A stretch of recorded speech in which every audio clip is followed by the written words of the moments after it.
Good morning, everybody. We're going to get started while everybody's coming in. My name is Mariska. I'm a AmeriCorps member here at Conservation Nebraska. Today, we're going to be talking about pollinator in urban gardens. First, I'm going to talk about a little how today's going to go, and then we'll go ahead and get started. First, we're going to talk about urban gardens. That's with Doreen. She is our master gardener here, and she's going to help everybody find out the correct path that they may want to take. If you're thinking about creating a garden, or if you just want to kind of tweak your plans a little bit, she's going to help you figure out what kind of seeds to plant, when to plant them, how to rotate your crops, a little bit of everything like that. After she talks, we're going to have a Q&A session, just a little bit of a break. So go ahead, drop your questions in the Q&A box as we go along. You don't have to hold on to them at all if you don't want to, just so you guys can easily put them down. You don't have to forget them. After that, we're going to have Ryan Engel talk. He is a AmeriCorps member on our team. He's going to talk a little bit about pollinator gardens. I know a lot of us don't even know the basics of pollinator gardening. He's going to help you kind of create a path if that's something that you guys want to take. After that, we're going to have another Q&A session for Ryan so that you guys can not get confused, mix up your questions. So we can go along and do that. Hopefully we'll have enough time at the end to answer all the questions. You guys are muted and your videos are off. You guys can't control that. We control that. If you do have any issues, please drop them in the Q&A box. I can better keep track of that, but if not, you can drop them also in the chat box. At the end, we're going to have a little bit of a 3-question survey. It's going to pop up. It's going to be while we still have you, and a little bit more on that when we get there. So I'm going to go ahead and let Doreen get started, and we're going to talk about urban gardening. Hi, my name is Doreen. I'm originally from Chicago, and I went through the Master Gardener program in Chicago at the Garfield Park Conservatory. My area of specialty and interest was urban gardening and natives. I used to teach, I'm in Omaha now, I live in Omaha now, but I used to teach a lot of classes in both of those subjects, and they were in person. So this is a little different for me, but we don't have a lot of time. So I did prepare some things that I thought a lot of people probably already know about, so I might skim over. Other things are topics that you may not even be aware of or have considered. So kind of want to bring up a few things. So what is urban gardening? Urban gardening is basically gardening in an urban setting. There's different types of urban gardens. Urban gardening could be within containers. You could put them on your deck, on windowsills, also inside on windowsills. I did have a garden in my office in Chicago in the Loop. Pretty much all year. We had fresh tomatoes and green peppers all year. So there is a way to do that as well. Another type of urban gardening, which I specialize in, is the small spaces. Today, I'm actually going to talk about an example of how to use, let's see, a 4x6 spot of earth that you may have. So even if you're in an apartment, the apartment complex might let you borrow some space, as long as you plant grass later, just to even make, have some fresh food for about 8 to 9 months of the year. Some of the benefits is really just enjoying gardening, watching things grow. There has been research, it does extend your life. It does create a purpose for even seniors. There's been research that if seniors in a senior housing program had a plant, put it in the windowsill and had to take care of it, they actually lived happier. They felt more fulfilled because they woke up, they had some purpose. So it doesn't have to be a lot that you do, but it is something you might want to consider is starting some kind of vegetable or herb garden within a very, within the limits of your housing.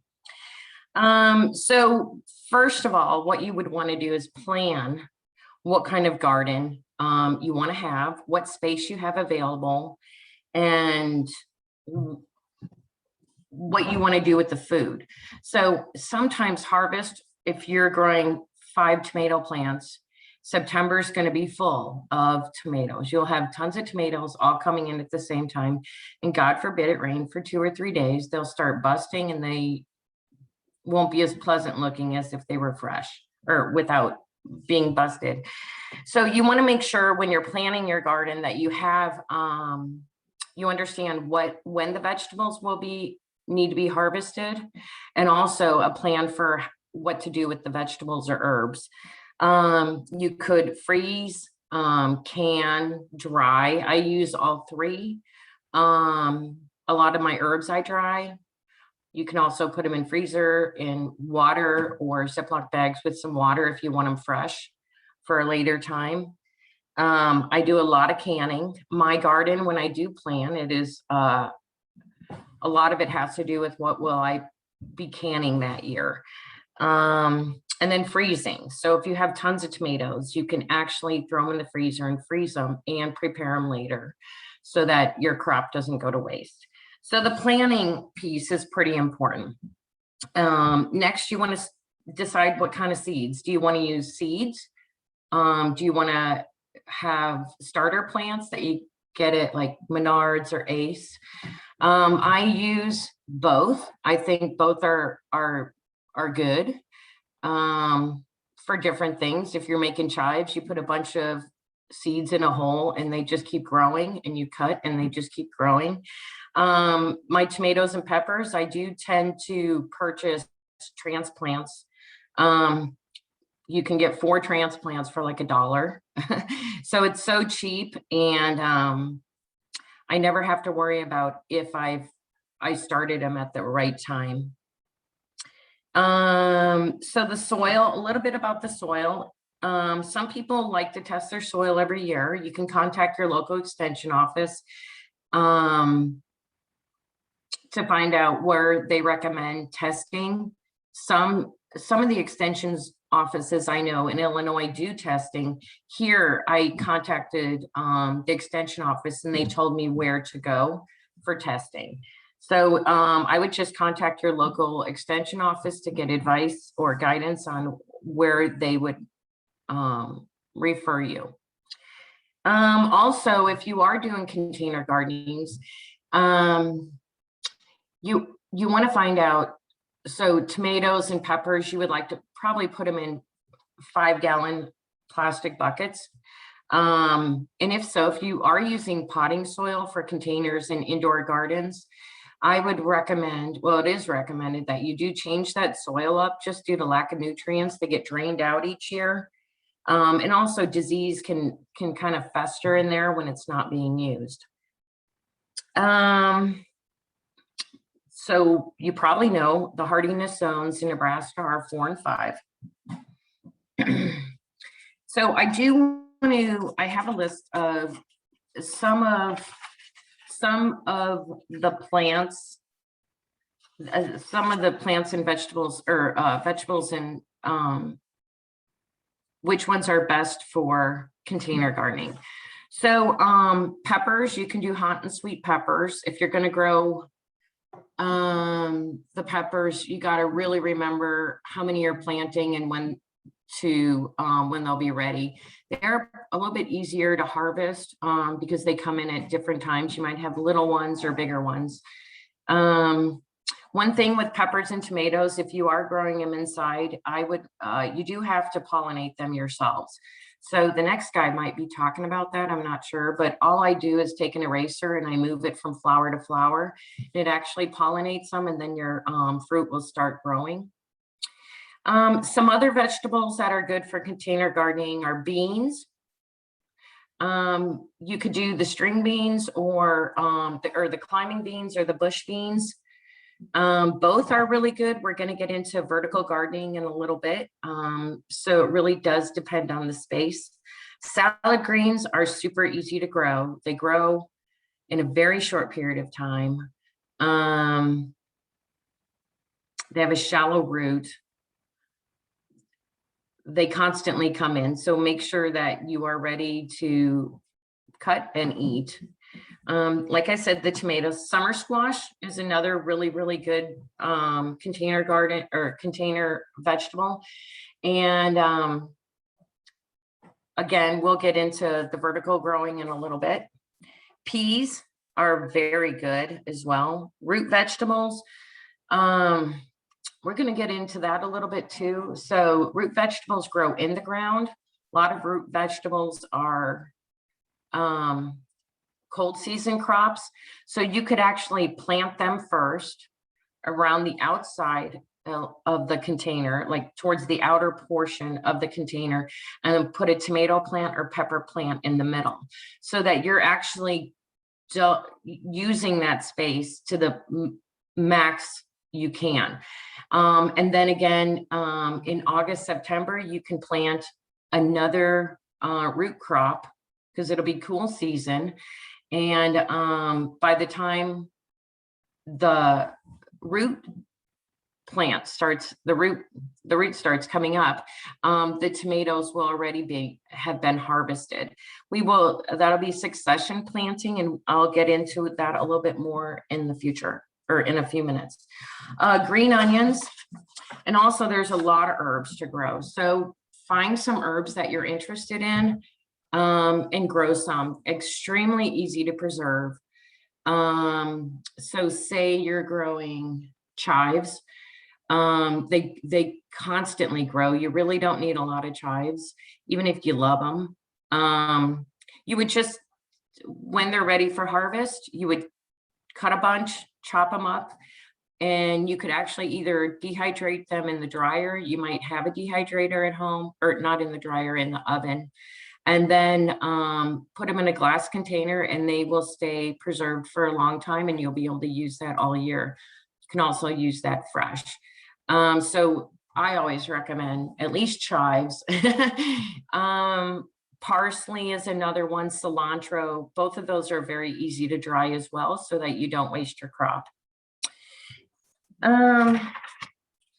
Next, I wanted to get into a few things to consider when you're urban gardening.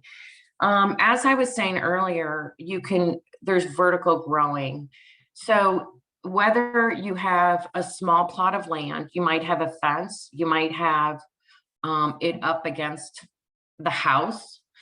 And you could easily I actually use old sunflower posts to help some of those things grow vertically.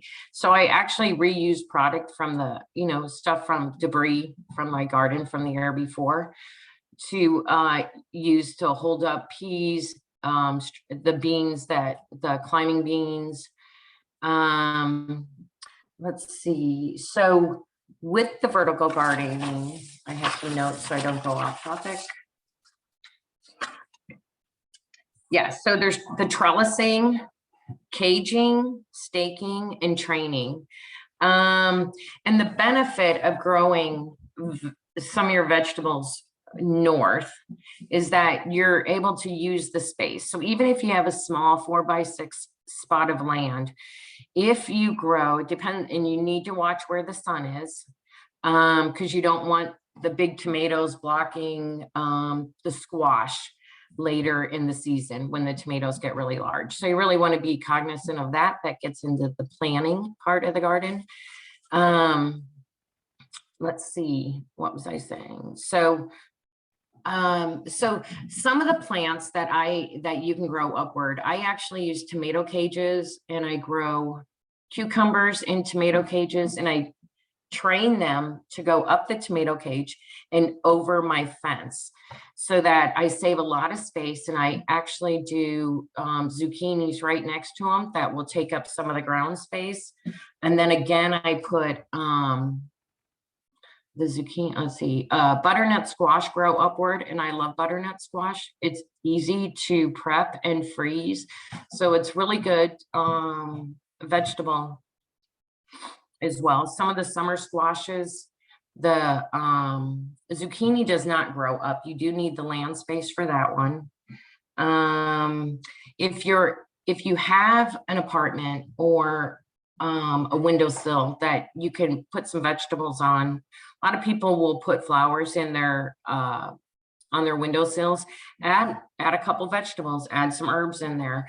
So it's really easy to add a tomato plant, or they have smaller pepper plants too. So you could add some of that in as you have your flowers as well.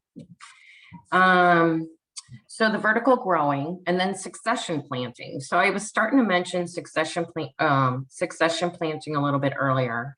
The succession planting is, and I'm using a lot of examples from my garden because these are things I use every year. So in April, I start growing green beans. I prefer the bush beans. I get a ton at one time, and I'll plant 3 to 4 seeds. But I might have a larger space, like I might have a row of 15 feet that I have designated through my planning for my bush beans. But I might only plant 3 or 4 seeds because when they come up, I don't want all my beans coming up at the same time. So I might wait 2 to 3 weeks and plant another 2 to 3 seeds. And so you can actually do that throughout the year. And I still have vegetables many times that I am harvesting in October, November because of that. So that succession planting is pretty important. Also, when you're planting, you can plant different plants together. So when you plant tomatoes, they love the sun, they love the heat. So say you want to plant onions or beets. Onions and beets are root crops. They go in the ground. So you could actually plant them next to where you are actually planting your tomato plants because they will be harvested before tomatoes. So it's another way to just use smaller spaces a little bit more effectively to get the most food you can out of your garden. When you're planting, just be very cognizant about when harvest season is, how many plants you're planting, how much food you're expecting, because it can be very overwhelming. In September, I have the middle 2 weeks of September, I can for pretty much 2 weeks straight. So you got to make sure you have your jars. Last year, there was a shortage of canning jars out there, and people were really jacking up the price. So you want to be planful about what you're doing with the harvest. Let's see. Let me see.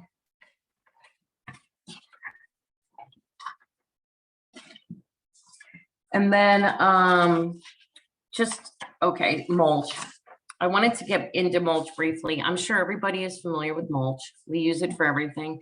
There's many things that we already have around the house that we can use. Grass clippings we can use for mulch. Lots of benefits for mulch. It keeps the moisture in. There's less water that we need to use and take from our earth. We can just try to keep the moisture in without watering. I actually water when I first do transplants. The first 2 weeks of planting is the only time I pretty much water throughout the year. The reason is I want my plants to seek water deep down. If they do, I have less watering to do and I don't have to use that resource. If you do water your plants consistently, the roots will be closer to the top near the topsoil. And they will require watering or else they will die because they don't have the water. So that's another thing to consider. The grass, so some of the other mulches are hay straw you might have left over, or people put it on the internet. They're getting rid of hay from Halloween and those seasons. Go on it, if it's free, grab it up, throw it in the backyard. Pine needles, those who have any kind of pine needle pine trees in their yards, pine needles are extremely effective. Leaves. I actually, in my vegetable garden, I take the leaves from my yard and I turn them into my garden in the fall. That that way I already have things starting to compost. We're adding in nutrients so that in spring, it's all ready to kind of till up and get ready for planting. Bark and wood chips, compost. Not sure if anyone's making compost. That's another class in itself, but super easy to do. There's lots of easy ways that you can start a compost pile in a small space. Even with an apartment, you could probably have something outside and make your own compost. There's also newspapers. A lot of times you can throw newspapers down just to block some of those weeds, because once your garden gets going, you will need to do something about those weeds. And one of the last things I want to talk about is crop rotation. So you want to make sure that you are rotating crops every year. They need different soil. You don't want to, if they stay, some vegetables, when they stay in the same area, they actually can create some kind of disease or that might not benefit. So tomatoes, you definitely want to move around your tomatoes every year. So that's something you definitely want to consider, is the crop rotation. And I do it every year. I actually have a journal. People think I'm crazy, but I have a garden journal about what seeds I planted, when I planted them, when I harvest them, how they did, where they were located. And then I make a map of my garden in my journal every year. So I know next year how to rotate my crops and what can go where. Let's see. I tried to keep this brief. Oh, I wanted to go through some of the cold and warm season crops. So some of the vegetables you can start planting now. To be honest, all of them, almost all of them I'm going to read off are good from seeds. Brussels, I do start with a starter plant, but if you, a lot of the stores, Ace and Menards and Home Depot and stuff, they don't really carry a lot of Brussels. So you should be out there now getting them if you plan to plant Brussels. It's kind of cool to have Brussels. You get a ton of them every fall. And they're fun to pick. They're fun to eat. They look like little cabbages. They're awesome roasted. They're just, I don't know. I've just learned to love Brussels sprouts. Other cold season crops that can go in the ground now: beets, carrots, turnips, radish, cabbage, collards, and spinach. So a lot of those crops that I just listed, you can actually get in the ground. I'd say now seems good. I'm planting my garden this weekend. And then like probably, so say you have a row of 4 feet, maybe 2 of the feet you want to do some carrots in. And then you could put some, I'm just thinking out loud. And then you might, so for succession plant, you might want to do some carrots now, put some in a few weeks, but don't forget, you can also plant those in the late summer, early fall, because you'll get another crop at that time. Collards are the same way. All the ones I just listed, you could do that with. Warm season vegetables are cukes, tomatoes, melons, summer squashes, beans, and really lettuces, different types of lettuces, and a lot of the herbs. So that's kind of a few things that you do want to consider when you're planning your garden. Trying to think if there's anything else. Let me see.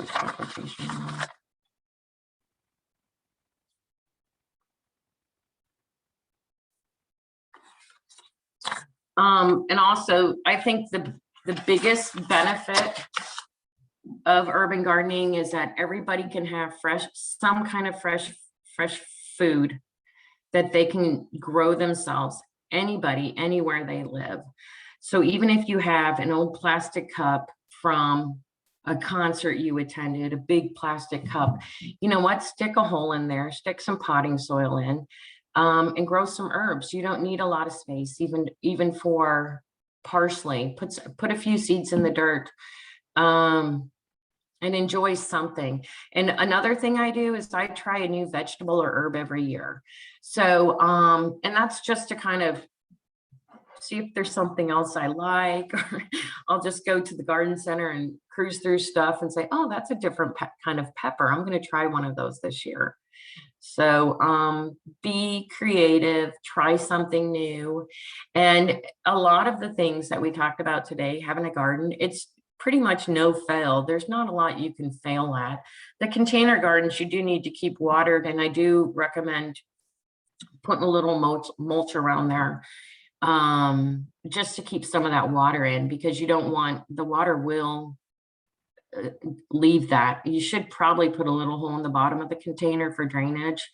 And I don't recommend clay pots, unless, the only way I use clay pots, because they do look cool sometimes, is I actually put a plastic bag from the grocery store. I line it with it so that I do have something not sucking the moisture out as clay does.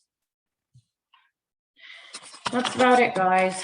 I know there's a lot that I brought up today, but some of those keywords that you can look up for more information online are the succession planting, vertical gardening. I do a lot of that. And there was a few keywords. Now, those were the two main ones I thought were pretty important, and you can go online. Everything's online now. I do have a few websites that I wanted to share that I use a lot.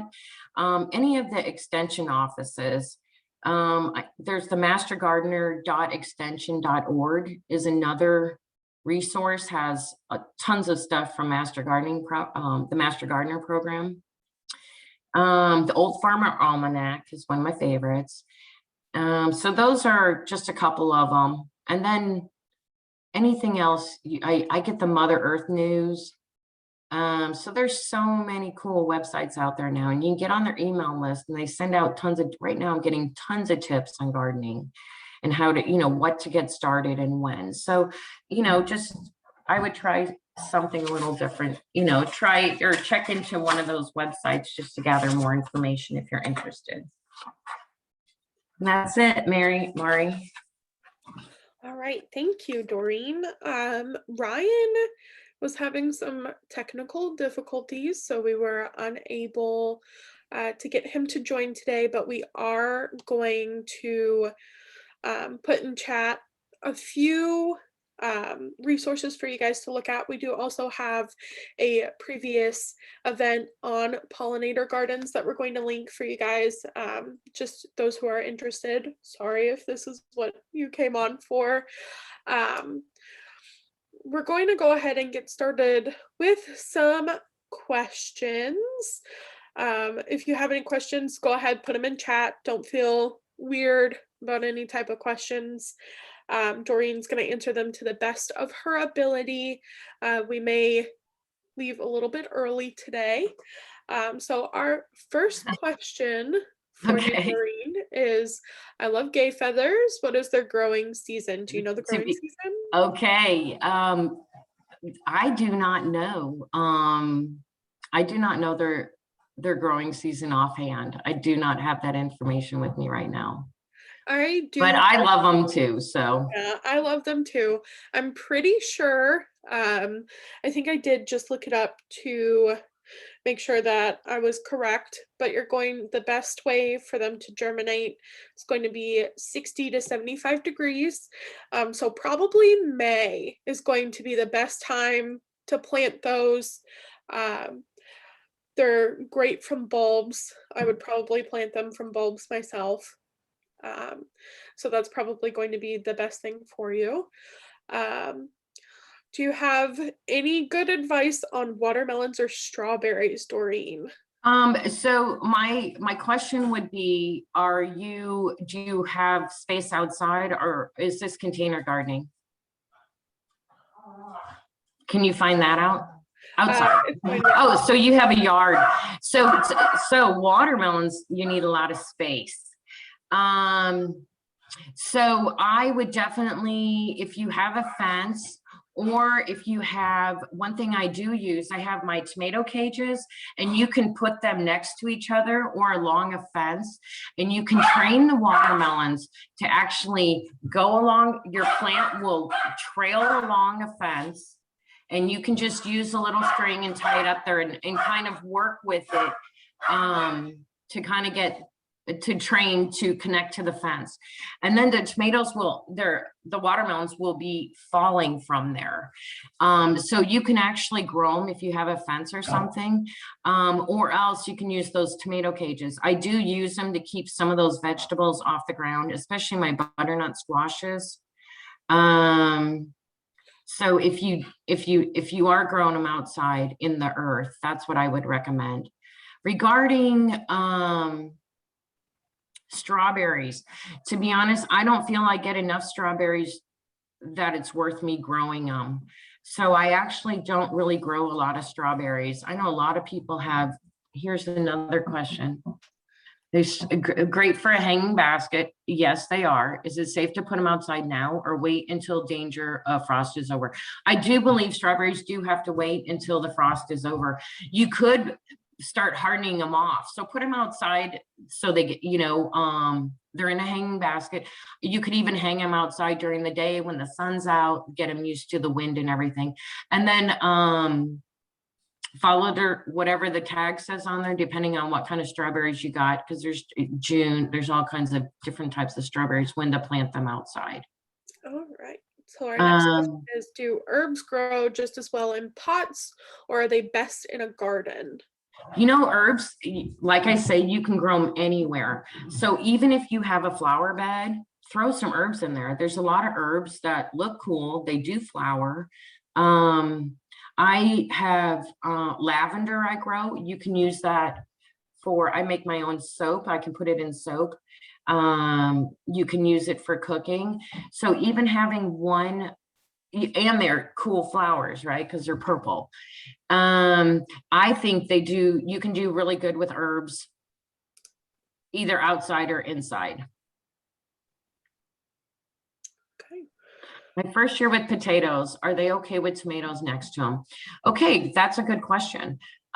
Something I see that I missed on my notes that I did want to talk about was companion planting.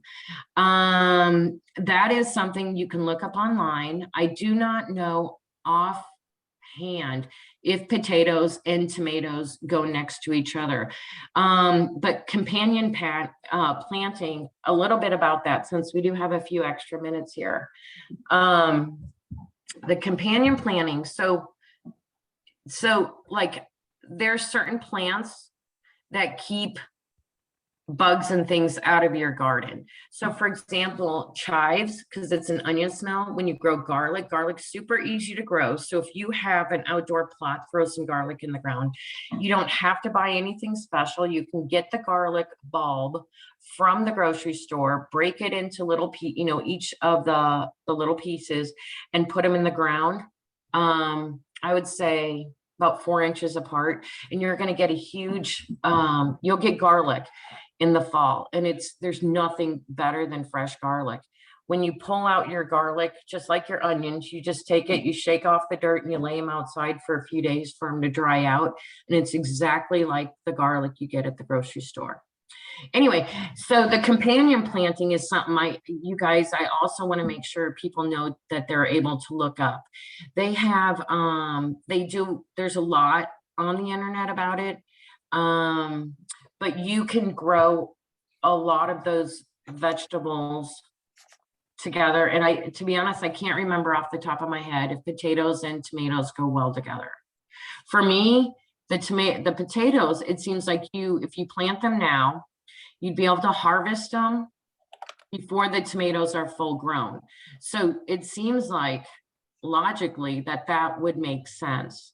But I would check, look up the companion planting and see if they do go well together before you do that, because some of them don't do well together. Some plants do not do well together. I did go ahead and put that in chat, a chart for companion planting. Oh, you did? Oh, you did? Oh, Yeah. cool. You're like magic.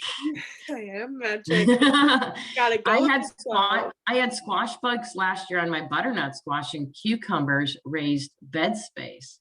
Can I safely rotate my tomatoes into that space this year? Oh, that's a good question. So let me think. I wasn't prepared to do all the rodent and insect stuff today. So let me try to recall. That would be something I would have to look up as well. When you do, so a natural insecticide is something I use a lot is cayenne pepper. So if you have rabbits and different animals coming into your garden and eating, they don't like cayenne pepper. It is a deterrent.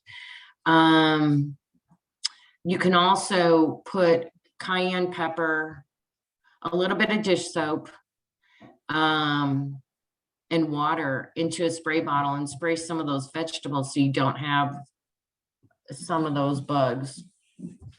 The reason for the dish soap is because it'll help it stick a little bit better and it won't harm the plant. So I can't recall right now if you could rotate in there. I would say probably yes. Make sure that you till up your dirt, add some compost or something to it. When I add compost, I always wait a week to plant. So I'm actually prepping my garden this week, and I will not plant till next week, because you don't want a strong compost to burn any seeds or anything you're sticking in there. But if you do put some fresh compost in there, it'll probably kill it off anyway. Can you eat Russian sage, or what can you do with it? You have a lot. To be honest, I don't know if Russian sage is edible. That is, I just don't have that information right now. So Guillermo, are you in the Omaha area? I don't know where chat is. I'm not really good at this computer stuff. He'll probably put it in the Q&A. Okay. Russian sage is not edible. I didn't think it was. If you have a lot of plants that you want to start getting rid of, say you have an overcrowding, you can donate those. People want plants. There's a guy, he is by 70th and Maple. Trying to remember his name. He actually has a business there. It's a plant rescue. And I didn't have that information available, but I have actually had him come and rescue certain plants. So if you have an overabundance of Russian sage, you can actually call and he'll probably come and you can donate it to him. Put something else that is edible in there, could be an option. In Grand Island, I'm starting a community garden. Awesome. Okay, so guess what? The extension office, I know the extension office in Illinois has tons of information on community gardens. Guillermo, what I'm going to recommend is that you talk to someone who's already started one. They will be more, trust me, they will be more than happy to find somebody who's interested in starting a community garden. They will give you some tips on pros and cons, what to do, what hasn't worked. So I would ask, seek out somebody in the community that has already started one for some advice. And good luck on that. That's really awesome. You could even call your local extension office and see if they have a master gardener that could actually come out and do a little thing in the spring, in the summer, in the fall on planting seeds, in the summer, maintaining or watering, caring for your plants, and then in the fall, harvest. So that would be actually cool because you get the whole education piece there as well. There are places that you can get seeds donated, and this might sound weird, but I have contacted Campbell Soup before, and they will send you seeds in the mail, and I have grown Campbell Soup tomatoes before. So seek out some donations if it's a community garden as well for some of your seeds. Good luck. Alrighty. So if nobody has any other questions, we're going to go ahead and start our ending part of our event. While we do guys have you guys on here, we're going to go ahead and send you our 3-question survey. It should just pop up on your screen real quick, real easy.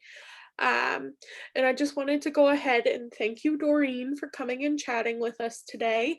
It's great to hear some things that will help, tips and tricks for our gardens, especially spraying your plants with the Dawn soap. I didn't think about that. And cayenne pepper. I wanted to thank everybody who came. Thank you for sitting through our technical difficulties, our issues sometimes, answering questions. Hopefully we gave you guys everything that you needed. I hope everybody has a great day. Thank you so much for being with us.